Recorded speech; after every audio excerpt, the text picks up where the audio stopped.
بسم اللہ الرحمن الرحیم۔ السلام علیکم۔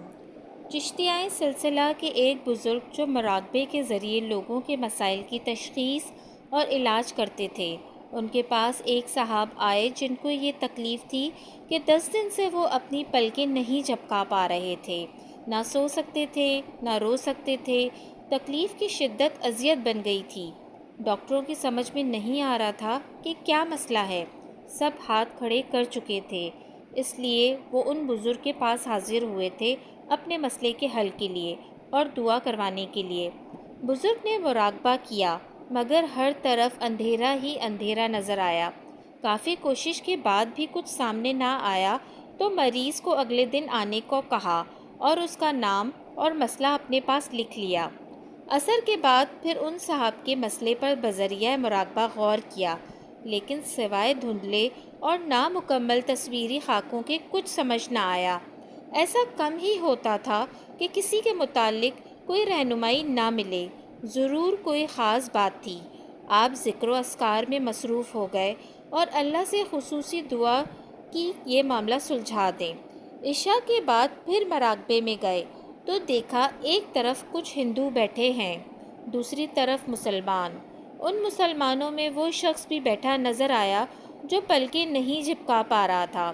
مسلمان اور ہندو دونوں مذاہب کے لوگ اپنے اپنے طریقے سے روزہ افطار کرنے کے لیے بیٹھے تھے۔ اس شخص نے اپنے ساتھ بیٹھے فرد سے کچھ کہا، جس پر انتظامیہ نے اس شخص کو سزا کے طور پر اٹھایا اور ہندوؤں کے پاس جانے کو کہا۔ اس کے ساتھ ہی بزرگ کا مراقبہ ختم ہو گیا۔ کافی دیر غور کرنے کے بعد کچھ سمجھ آنے لگی تھی۔ اسی بات پر غور کرتے کرتے وہ بزرگ نیند کی آغوش میں چلے گئے۔ اگلے دن ضرورت مندوں میں وہ شخص بھی شامل تھا۔ اپنی باری آنے پر وہ شخص سامنے آ کر بیٹھا تو اس کے ساتھ اس کی بیوی بھی آئی تھی۔ بزرگ نے خیریت دریافت کرنے کے بعد پوچھا کہ رمضان کے روزے کیسے گزرے آپ کے؟ ہمیشہ کی طرح اچھے گزرے اس دفعہ بھی، اس نے جواب دیا۔ ہندوؤں کے روزوں کے بارے میں آپ کا کیا خیال ہے؟ میں کچھ سمجھا نہیں، اس نے حیرانی کا اظہار کیا، لیکن اس کی بیوی کی آنکھیں کسی خیال سے روشن ہو گئیں۔ شاید اسے بات کچھ سمجھ آ رہی تھی۔ وہ گویا ہوئی۔ ایک دن روزوں پر بات ہو رہی تھی تو انہوں نے مذاق میں ایک بات کہی تھی کہ ہم سے اچھے تو ہندوؤں کے روزے ہیں، وہ پھل کھا سکتے ہیں روزے میں۔ بزرگ نے اس شخص کی طرف دیکھا تو اس کا سر جھکا ہوا تھا۔ اسے اپنی غلطی کا احساس ہو گیا تھا۔ غلطی کا خیال آتے ہی اس کی آنکھوں سے آنسو جاری ہو گئے اور وہ اپنے رب سے گڑ گڑا کر معافی مانگنے لگا۔ کچھ دیر بعد اسے احساس ہوا کہ اب وہ اپنی پلکیں بھی جھپکا رہا ہے۔ بزرگ گویا ہوئے، دیکھو بیٹا، اکثر ہماری پکڑ ہماری زبان کی وجہ سے ہو جاتی ہے۔ مذاق مذاق میں کی گئی باتیں کب اللہ کی ناراضگی کا سبب بن جائیں ہم نہیں جانتے۔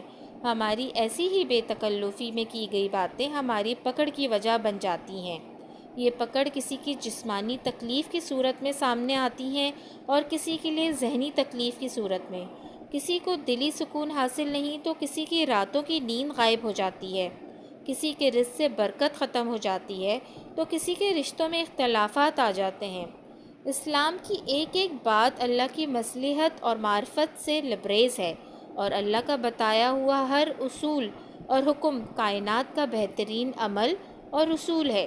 ہم مذاق میں یا بے دہانی میں کچھ کہہ کر اللہ کے بنائے ہوئے اس اصول کی بے ادبی اور گستاخی کے مرتکب نہیں ہو جاتے ہیں۔ اللہ پاک ہمیں زبان کی حفاظت اور اس کے صحیح استعمال کی توفیق عطا فرمائے۔ آمین ثم آمین۔ جزاک اللہ۔ اگر آپ کو میری یہ ویڈیو پسند آئی ہے تو پلیز میرے چینل کو سبسکرائب کرنا نہ بھولیے گا۔